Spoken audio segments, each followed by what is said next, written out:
Well, hello everyone. How's we doing on such a miraculous, awesome, and amazing day? Here I am again, Stanley Bernard Harris, author of the book Joys and Absence of a Mother. See, listen, let me just tell you that I'm sitting across from my sister, my best friend, my ride or die, a woman that's so poised in her abilities that she felt compelled to share with you her story about how joys and absence have effectively channeled the way she sees things and the way she does things. Matter of fact, let me tell you something. My sister surprised me when she said, brother, not only did I read it, but the words that was imprinted on the pages changed me. And I got emotional. I mean, me and my sister, we cry all the time, because of the effectiveness of love that's inside us. But I know you didn't come to hear me talk, but let me introduce to you none other, my sister, my best friend, my ride or die, Miss Julia Clark. Hi everyone, how you all doing? I just want to take this moment to let you all know that joys and absence of a mother is not only just meant for one person or for mothers, it actually meant for every mother, every father, every sister, every brother. As my brother was saying earlier, that he said it was only for two things: either the lady left or she died.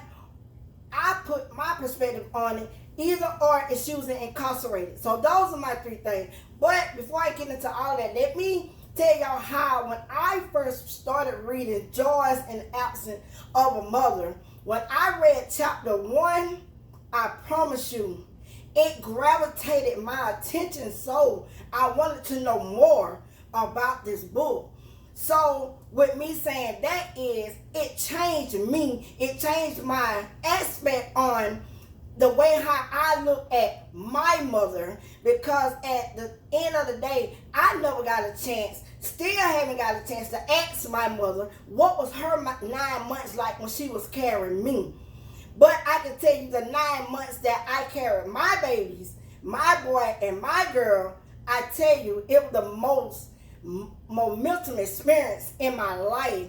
So let me get into Joys and Absence of a Mother. This book, I promise you, if you read chapter 1 and you find out the characters and who the characters are and why they was so upset, it'll give you something to think about. Oh my God, if I have to go through this, how will I be able to handle it? Because the things that you won't be able to worry about is those I wish I woulda, shoulda, coulda.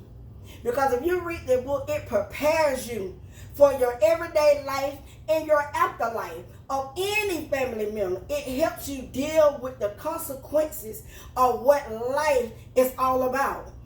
I'm asking to go on Amazon, get this book, Joys and Absence of a Mother, and just take the time out and read it. I'm asking in chapter 6. I promise you, I can't stop reading it. I can't. This is the most powerful book that I have ever read in my life. Not only saying because it's my brother, but because God gave him this amazing, and his wife, this opportunity to present something to the world that no other could have did besides him and his wife.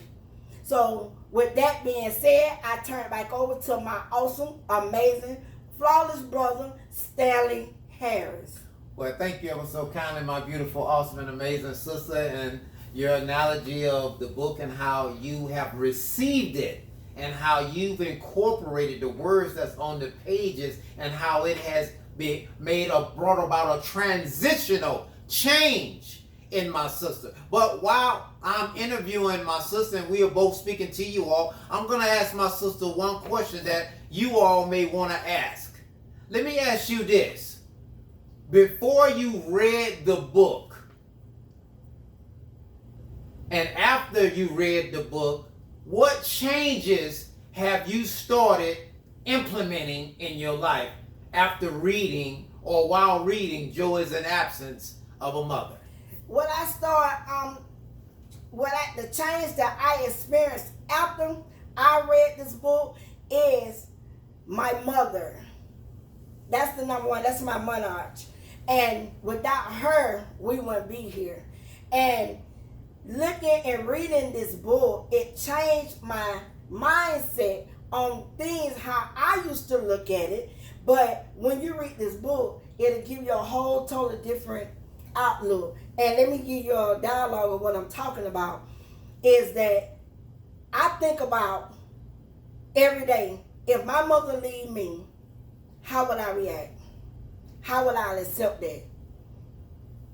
Yeah, we go through what we cry. You know, we go to missing. But I don't want her or me to regret me ever telling her how much I love her, how much she means to me, and every day that I spend with her, I'll be by her side, no matter what. And the reason why I say that, you see the 3 fingers I'm holding up? I don't have to wish. I wish I shoulda, coulda, woulda. I don't want to regret that. If I would not have read this book, I will regret that. The shoulda, coulda, woulda. I want to plant my flowers while she's alive. Not when she's dead and gone, because when she's dead and gone, it's no use. But while she's alive, she can enjoy every moment of it. She can't enjoy it when she's dead and gone. I want to make every moment of my mother's life, and me being a mother to my daughter, and she's a mother of her 2 kids, I want them to experience that life is everything. But the one thing that we don't have is time. So I take every moment that I do now, I do it every day. Because time is not on my side, nor your side, or anybody's side. So we're going to take time, and we're going to keep rolling. And we're going to let time beat us. We're going to beat time. So with that being said, I turn it again back over to my lovely brother, Stanley Harris. Well, Miss Janelle Clark, thank you ever so kindly for that deliverance. Impactful and powerful. And the thing of it is, you spoke with feeling. And viewers, I know that you all can attest to mothers, fathers, sisters, brothers, aunts, uncles. Whom is it that you are left to take care of and love? Miss Clark spoke on time. Interesting topic. Time is our worst enemy, because we build and we build and we store, because we assume that we have time to go back and get what we build and stored up. We put up for a rainy day.